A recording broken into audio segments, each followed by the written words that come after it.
welcome to Bitstorm, a comedy game design podcast by two guys who know nothing about comedy nor game design. I'm Trevor Scott, and with me as always is Ben Slinger. Hi. Ben, you sound like you're very far away there. What? Oh, hang on. Yeah, just a second. Wait, hold on. Hi. Sorry, I was all the way over there in Canada. Yeah. That's a shit joke. It's fine. But keep it in. So just for those, I'm on a trip in Canada at the moment. This is pre-recorded through the magic of time travel from the past. Is that time travel? I don't know if that counts. Anyway, enjoy these click pictures that we prepared earlier. 3, 2, 1, click. 3, 2, 1, click. Greatest ordeal. The greatest ordeal. All right. Greatest ordeal. What sort of ordeal do video game characters go through? I mean, their whole lives are kind of ordeals in some way or another because the whole point of video Pretty games much. is a challenge. But is it is a game set at a bar for video game heroes where they're like lamenting? Modeled after Tapper. Yeah, of course. Wreck-It Ralph is there. They're lamenting, like the ordeals that they've gone through in their respective video games, and you win if you went through the most shit as a video game character. Okay, so as part of this, are these existing games, or is this, 3 or 4 new properties that we create each of the games, and as you play through it, you're going through the ordeal. It just gets worse and worse and worse as it goes. Yeah, I think maybe it's because what it could be is that it might not even be part of the main game. Maybe there's just sort of because what this does basically is makes the win condition do as badly as possible while still succeeding, right?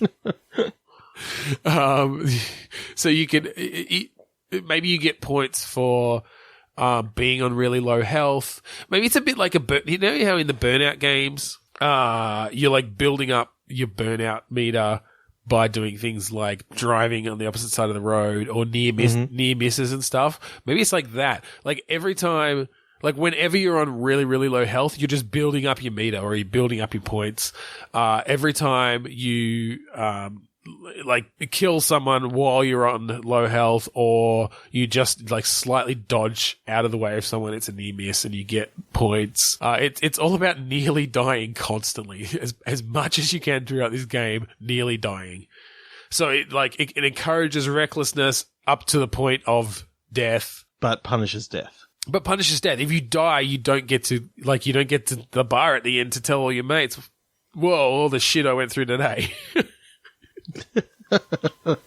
So where I'm seeing this, and some people, I mean, I don't actually agree with what I'm about to say, but some people would actually call Dark Souls a bit of an ordeal. Yeah. A very unpleasant and prolonged experience. With many deaths. So the reason why I'm sort of thinking of that as well is because there's actually modes within the game that if you get to a certain, set of like rings and a few other things like that, you can actually get damage bonuses and stuff like that from being at like quarter health or below. Oh yeah, I mean a lot of games have that sort of thing where certain items will like up your damage if you're below. Maybe it's that like I kind of like the Burnout comparison though, or homage, where you're building up a meter, and maybe like when that meter's full, you can pull off these grand escape moves. So maybe it's that the longer you play or kill things at low health, the more that meter builds up, and as long as that meter's full. Like when you would have usually died if you like hit, maybe there's a quick time event or some sort of mini game that as long as you pull that off, you use up your meter, but you like do some huge awesome move to kill everything in the room and not die. Cool. But it can only be triggered if it's on an attack that would have otherwise killed you.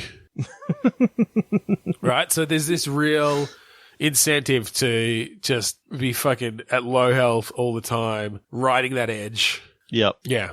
I like that. That's kind of neat. And it probably would be some sort of Dark Souls-ish kind of game, right? Because it needs to have that challenge. It needs to be, Dark Souls is the sort of game that encourages that sort of people doing it in stupid ways and still getting through it because of the difficulty. You know, playing with the fucking like Donkey Konga drums or the bloody Rock Band drum kit or whatever. Or people playing it with like the DDR dance mat.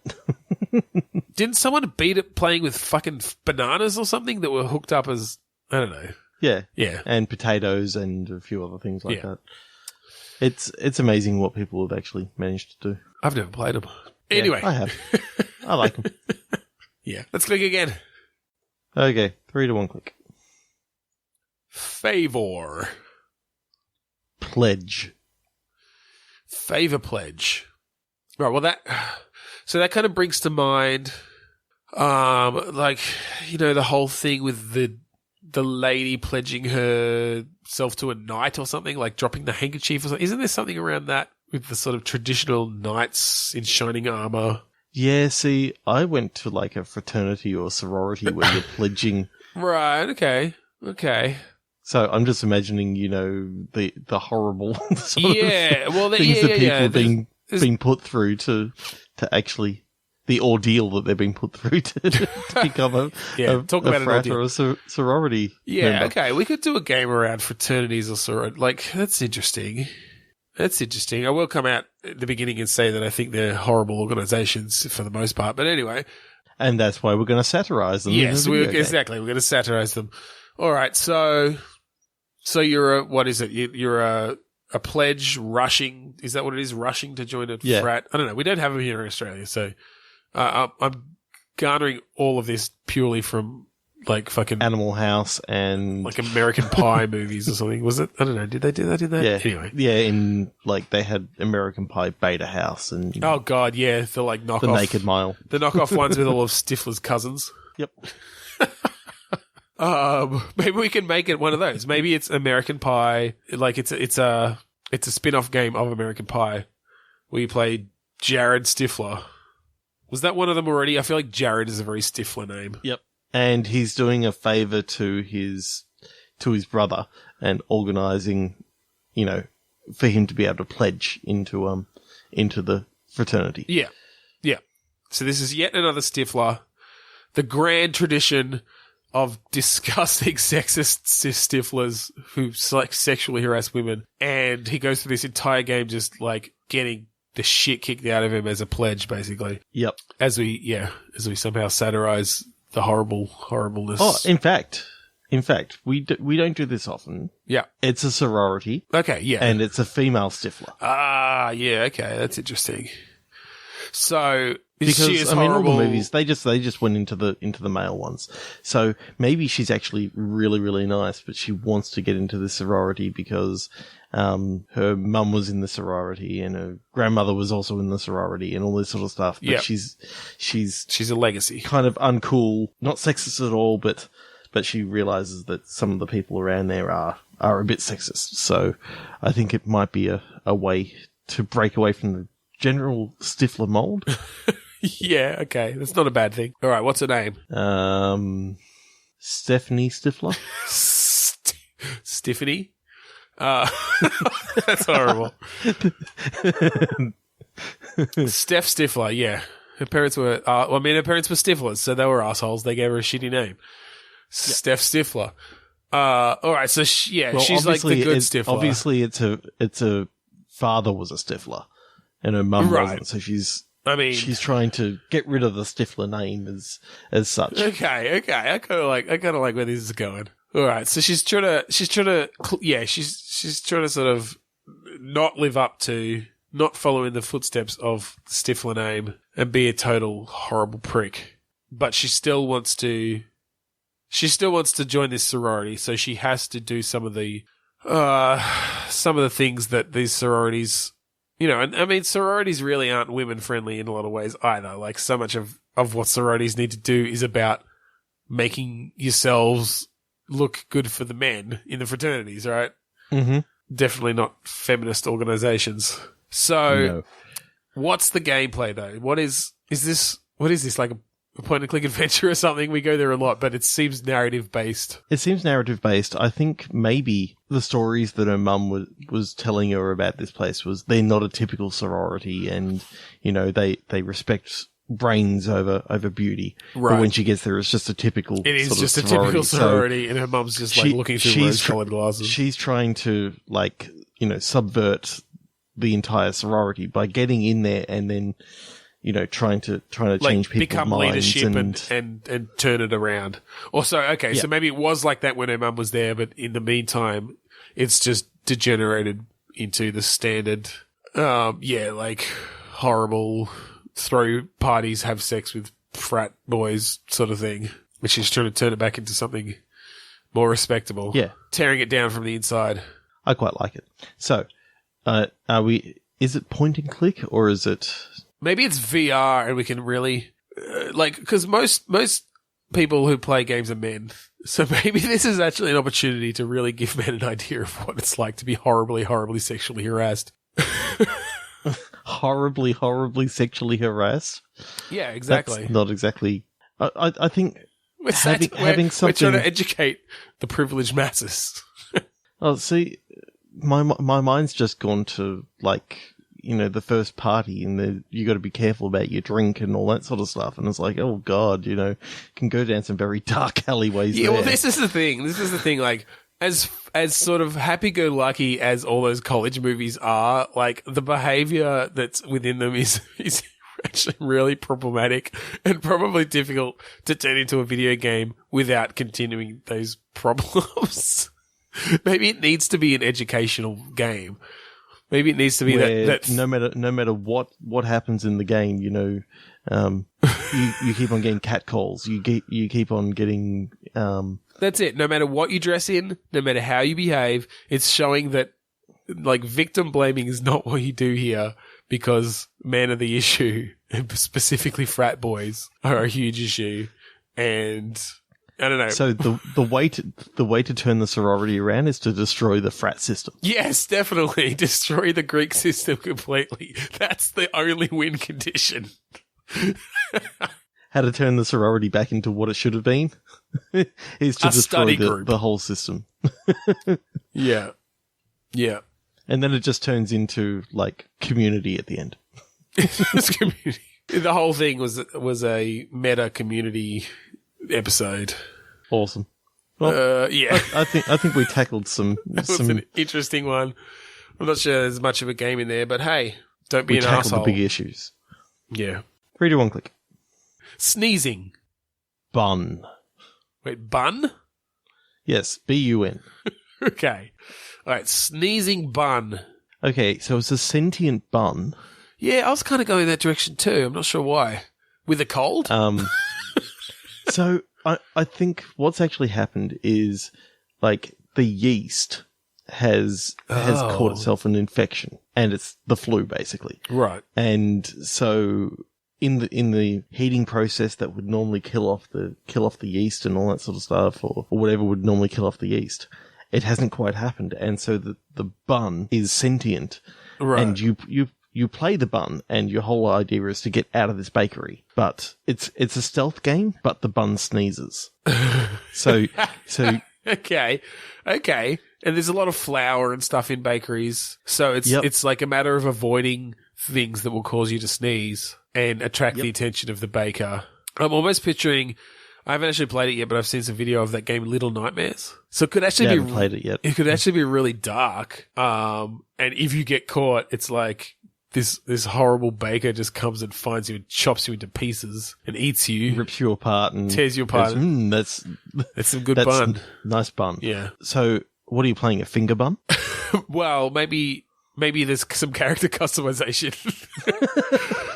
You get to decorate. You get to decorate. Put your icing on. Yeah, you get to choose your shape. Put anything on top that you want. Sesame seeds, poppy seeds, icing. You get to decide just some of your ingredients, whether you're a sweet bun or a plain bun. Not rolls. Maybe each of these things can give you different abilities or donuts. At least. Yeah, that's the thing. We could go to other baked goods, definitely. And depending on the specific baked good that you choose, you can have different moves, or I don't know. Maybe it's just sort of the general weight and shape that you create or choose affects how high you can jump or far you can jump, or How much noise you make when you land. I'm picturing now, it's kind of like I Am Bread. Yep. Makes sense. But the idea is that your whole objective for the game is just get out of this. Get out of the bakery to freedom. Yeah. Yeah. But of course, if you go into some dust, you sneeze. Yep. If you go near the open window that the pollen flying through and the pollen flies through, you sneeze. And you've just got a cold in general, so maybe there's like a meter that pepper. There's a meter that just builds up, and if it hits the top, you will sneeze. And do you have hands? Because, like, can you put your finger under your nose to stop it? Like, it lowers the meter. Yeah. I think you can because you're sentient. So I'm thinking you sit and make that face that you make when you're about to sneeze. Can't tell if it's going to come on it. Occasionally, you can have like the baker is making some noise. So if you time your sneeze right, you've got a button that you can fire out your sneeze, and that stifles it for a bit. Well, as long as you can't just sneeze whenever you want though. Like, the meter's got to be high enough, right? So you really do have to time it. You need to lower it a bit by stopping, putting your finger on your nose, but you also don't want to be seen, so you have to be in the right place that you're not going to be seen if the baker turns around. But as long as as long as your sneeze meter is fairly high up on that meter, and you know that the noise is coming, then you can let that sneeze out. Cloud of flour just comes out of you. Congealed, like, flour with moisture and stuff. And it's like that texture when you've just added the mortar to the flour. So it's kind of that gooey. You haven't quite added enough flour yet, and it's sort of sticks to things. Yeah, so it's snot-like. Yeah, it's very snot-like mixture. I'm just imagining what yours and my choice for the character customization. Okay, you go first. What was vanilla slice? Vanilla slice. Okay, so we're going to that level. All right. Oh, hell yeah. So the vanilla slice just sneezes custard then? Yeah. Yeah. Snot block. Well, yeah, exactly. So do you get extra benefits for being a snot block since it's a sneeze-based game? Can you do something with that mucousy custard that you sneeze out? Helps you climb things. Oh no, I just went to somewhere that wasn't exactly great, but anyway. Was it semen? You play multiple buns leaving, and wherever these ones happen to sneeze, okay, you as your final character, which is the vanilla slice, goes and collects it up. Oh, gross! It's getting bigger and bigger. Well, maybe it's maybe it's more like a Lost Viking style thing where you've got 3 different types of baked good with their different powers. So you've got the vanilla slice, the snot block, and they've all got colds, right? But all their sneezes do different things. So the snot block sneezes out snotty custard, but that gives you like a gripping surface that you can like climb maybe or... Oh, I was actually thinking, I mean, if you remember that sort of texture of that stuff, it was very rubbery. So maybe that's what you can use to bounce. Oh, okay. Yeah. So you just sneeze out some custard and that lets you get to higher places. Yep. Then you got the chocolate eclair. Okay. It sneezes cream. Yep. Sneezes cream. And then you got just wondering what that can do. That can maybe help you slide. Yeah. I guess there could be reasons to slide. I mean, it all comes down to the level design, right? I suppose. Yeah. And then you've got the donut and it sneezes sprinkles. No, I was thinking you've got like the finger bun, and that sneezes like the mucusy sort of thing that you can grip with. You can grip with. Oh, okay. I reckon we get rid of the eclair then, because I feel like cream and the other ones, like, they're all liquidy. I feel like something has to sneeze hundreds and thousands that like you can use against the baker to like make him slip over and stumble or something. So in other words, you really need like a gumball machine. Hundreds of thousands will do. They're big. I don't know. They're big. No, or maybe not. I'm trying to think of other things that hundreds of thousands could be used for, or sprinkles. Okay, it's one of those fancy ones, and those really, really hard silver ball things. Oh yeah. Well, no, I'm thinking maybe it's more that there's combinations. So it's not that the cream. It's not that you need what did you say the third one was going to be that let you stick to things? Finger bun. Like mucusy flour moisture thingy. Right. Well, I'm thinking it's more, you've got the chocolate eclair and it spews out cream, but if you then switch to the donut and it spews out sprinkles onto the cream, then that creates like something that you A can grippy surface. a grippy surface, yeah, or something like that. Like you combine their mucuses to to create the desired outcome to get past the level. So, unlike Lost Vikings, though, this is a fully 3D environment. Like, it's not a 2D platformer thing. I want full 3D. Yeah. We want realistic, glistening mucousy surfaces with custard and cream. And I want this baker to, in certain levels, the baker is just pepper mad, and so that adds to like there's pepper everywhere. Yeah, so if you go the wrong way, then there's just clouds of pepper that you have to avoid, and your sneeze meter's going up a lot faster. Yeah. Well, see, this is interesting as well, because even to use your powers, even to use your sneeze powers, it's got to be timed. It's got to be timed right around the noise of it. Exactly. I wonder if you could just like, when you need to, instead of sneezing, just like cover one nostril and blow. It's a bit quieter. It doesn't go as far, but if you just really need that custard to come out right now to bounce on, and there's no way to there's no way to time it right with the sneeze, you just like cover one nostril. It just pools at your feet. It's just a different technique for getting that mucus out. There's another technique as well. You hold X to dig. Fix the nose. Well, it depends how bad your cold is, because it might be too runny. But yeah. No, I like this idea that, like, yeah, if you need to project your mucus onto something, then you have to do the sneeze. But if you need it just nearby, then you can just sort of dig and ooze wipe. it out, dig and wipe and blow. Okay. Wow, there's some good stuff there. I like it. It really is. Yeah. Okay. All right, let's click again. 3, 2, 1, click. Oh, interesting. Granny. Oh no. Whore. Oh no. Come on.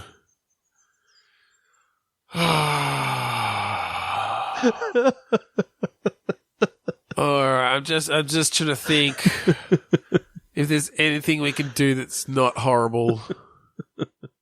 I mean, there's not even any really other definitions for whore, is there? I mean, it could be. I guess it could be non-sexual. Like, oh God.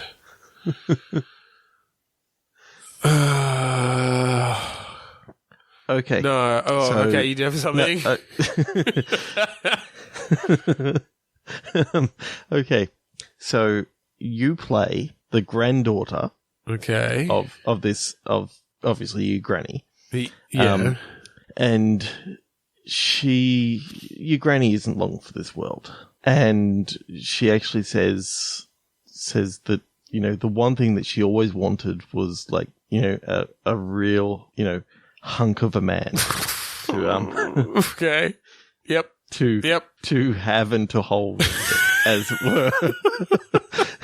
Because, it turns out that, Granddad wasn't much of a lover. well, you're expecting that, back in this day, that she was married for a long time, but maybe he actually went to war, Okay. left his pregnant wife, and died in World War II. Right. So she's like And so literally had sex. She once. never had sex again. Okay. So you, as the granddaughter, have to go and find the perfect man whore. Okay.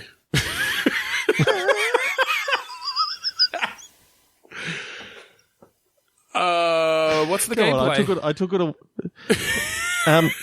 So it's like Papers, Please. Sounds more like Tinder. Swipe left, swipe right. Yeah. I'm thinking it's like Papers, Please. All right. So yeah. Okay. We could take it to a place where there could be an interesting thing where you, as the granddaughter, just want to find your grandma someone who's going to treat her right, Exactly. but your grandma really just wants to get fucked.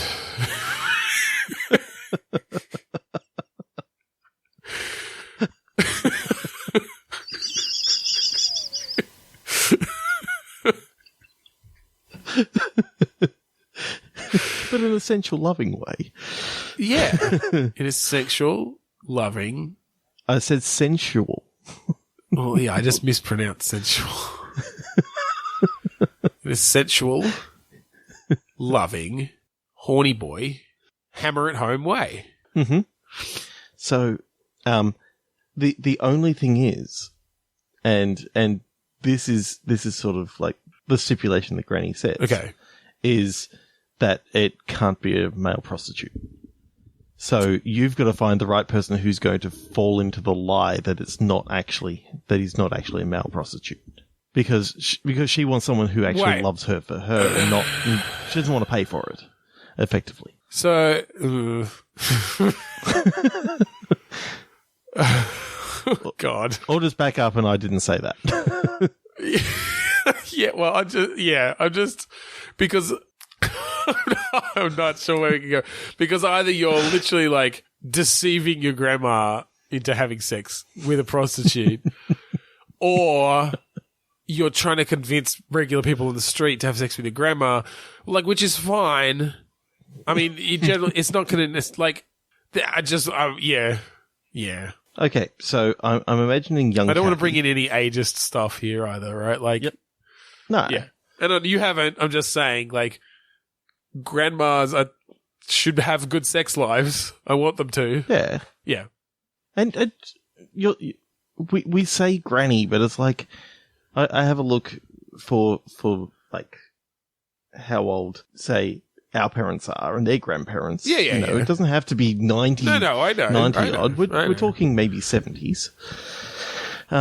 Okay, so it's like Papers, Please, and one of the things that Kathy has to actually do is like check into their like. Is Kathy the granddaughter? Kathy's the granddaughter. Does she say "ack" a lot? I think that's what she says, What's right? that from? It's a horrible one. Comic. Now I got it. Yeah. God, what's going off the rails? All right, sorry. Go on. Yes. What does Kathy so need to act about? Kathy has to check into whether they're clean or not, because obviously she. Yeah. Okay. So you get their sexual history and their like hospital records from their STD test. Is that it? Yep. Perfect. And so as part of the like what's it called, the screening process, she has to point out contradictions and choose whether they go into the Right. Okay. So very much like Papers, Please. Yeah, You got to check the exactly dates. like Papers, check. Please. Yeah. Check the result. Okay. Make sure you understand what positive or negative means on this test. Exactly. Yeah. I mean, sometimes you're going to want positive indicators for certain Sperm diseases count. and negative indicators for other ones. Yep. Oh, I don't think you've got to have to worry about sperm count because she's gone through menopause. I mean, come on. It's somewhat real. So anyway, the first part of the game is getting each of the people that she likes into the second round. Okay. And then the second round is like the sexual histories and that sort of stuff. All right. And then the third round is maybe, working out whether they're actually good people or not. I mean, you don't want a complete racist, having sex with your grandmother. Yeah. And so anyway, when you finally get to the final round. Okay. I'm kind of scared about what the final round's going to be, but go on. You basically say, Grandma, this is Jefferson? what's his name? Jefferson or Pedro or something like that. I don't know, whoever you happen to choose. And then, like, you don't see anything, but you hear the passionate lovemaking happening in the next room. Okay. And you know that you've given your grandmother a good time, and it's just a clean, wholesome game. You don't get to see anything. No, it's fine. You get to cheer her on a bit. Well done, Grandma. Well done, Gran. Did she come?